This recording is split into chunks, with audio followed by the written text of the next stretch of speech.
تعرف ان في ماده في اكلنا الناس كتيره بقت تخاف منها وتعتبرها خطر على الصحه. الغريب ان الماده دي موجوده في العيش والمكرونه والبيتزا، يعني تقريبا حوالينا في كل وجبه.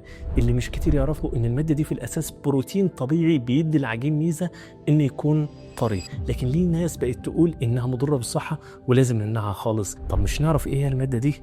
الماده دي هي الجلوتين. السر هنا ان مش كل الناس بتتاثر بيه، في ناس عندها حساسيه فعليه من الجلوتين، وبنسمي الناس اللي عندها المشكله دي ان عندهم سيلياك ديزيز، وساعتها فعلا الجلوتين بيعمل مشاكل خطيره. الناس اللي عندها السيلياك ديزيز بتعتمد اعتماد كامل على الخضروات والفواكه واللحوم والبيض، ولو هتاكل عيش او مكرونه لازم يكون بروسيسد ويكون جلوتين فري. خلي بالك في اعتقاد شائع ان الناس اللي عندهم سيلياك ديزيز بتمنع الكربوهيدرات كلها، وده مش مظبوط، لان في كربوهيدرات ما فيهاش جلوتين، ودي زي الرز والبطاطس والفول. طيب هل عمركم جربتوا الدايت من غير جلوتين؟ وهل فعلا حسيتوا بفرق؟ قولوا لي في الكومنتات.